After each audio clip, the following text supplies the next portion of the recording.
कहानी की शुरुआत में हम स्टीव और जूसी स्ट्रॉन्गहोल्ड को देखते हैं, जो दुनिया के सबसे स्ट्रॉन्ग सुपर हीरोज हैं।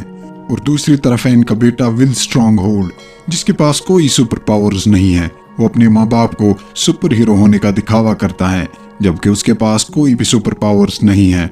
और विल को ये बात अपने पेरेंट्स को बताने में शर्म आती है कि उसके पास कोई सुपर पावर्स नहीं है। विल और उसके दोस्त अपने नए स्कूल जाते हैं। ये स्कूल आसमान में होता है और ये स्कूल उन्हीं बच्चों के लिए होता है जिनके पास सुपर पावर्स हैं।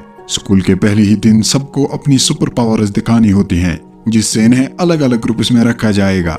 जो स्ट्रांग होते हैं उन्हें सुपर हीरोज की क्लास में रखते हैं, और जो बच्चे स्ट्रांग नहीं होते उन्हें साइड किकर्स की क्लास में रखते हैं। जब विल की बारी आती है, विल अपने टीचर को कहता है कि मेरे पास कोई सुपर पावर्स नहीं है, लेकिन टीचर उसका यकीन नहीं करता, क्योंकि उसे पता है कि विल दुनिया के सबसे पावरफुल सुपर हीरोज का बेटा है। टीचर विल पर एक कार गिरा देता है ताकि विल बाकी बच्चों की तरह अपने सुपर स्ट्रेंथ से कार को पकड़ ले, लेकिन विल के पास तो कोई सुपर पावर ही नहीं है। वो इस कार से खुद को किसी भी तरह बचा लेता है। अब टीचर विल को हवा में उछाल देता है ताकि विल के पास उड़ने की शक्ति हो, लेकिन विल जमीन पर गिर जाता है और टीचर विल को कमजोरों की क्लास में रखता है। अब एक डॉक्टर विल को बताती है कि शायद तुम्हें कभी भी सुपर पावर्स नहीं मिलेंगे। विल ये सुनकर बहुत दुखी हो जाता है।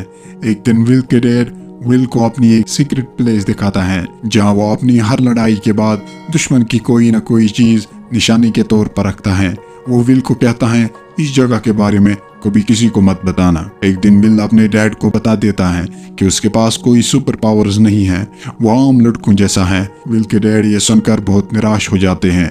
वो चाहता था उसका बेटा सबसे स्ट्रांग हो। एक दिन स्कूल में विल की वरुण नाम के एक लड़के से फाइट हो जाती है, क्योंकि विल के डैड ने वरुण के डैड को जेल भेजा था, और इसी बात से वरुण विल से बहुत गुस्सा होता है। विल उसके सामने बहुत कमजोर होता है, क्योंकि वरुण के पास सुपर पावर्स होती हैं। लेकिन फाइट के दौरान विल को भी अपनी सुपर पावर्स मिल जाती हैं। विल के मॉम डैड ये सुनकर बहुत खुश हो जाते हैं। विल को अब कमजोर क्लास से सुपर हीरोज की क्लास में भेज दिया जाता है, जहां विल ग्वेन नाम की एक लड़की से मिलता है, और इन दोनों की बहुत अच्छी दोस्ती हो जाती है और ये दोनों एक दूसरे को पसंद करने लगते हैं। विल अब अपने घर पर एक पार्टी रखता है, क्योंकि उसके मॉम डैड घर पर नहीं होते। विल ग्वेन को अपने डैड के उस सीक्रेट रूम में ले जाता है, और कोई वहां से विल के डैड का एक गैजेट चुरा लेता है। यहाँ विल और ग्वेन के बीच में कुछ लड़ाई हो जाती है और ग्वेन यहाँ से चली जाती है। विल के स्कूल में अब एक पार्टी रखी गई है। विल के मॉम डैड को भी इस स्कूल पार्टी में इनवाइट किया गया है। वो दोनों तो इस पार्टी में जाते हैं, लेकिन विल नहीं जाता। घर पर विल अपने डैड की एक नोटबुक देख रहा होता है, और वो इसमें ग्वेन की फोटो देखता है।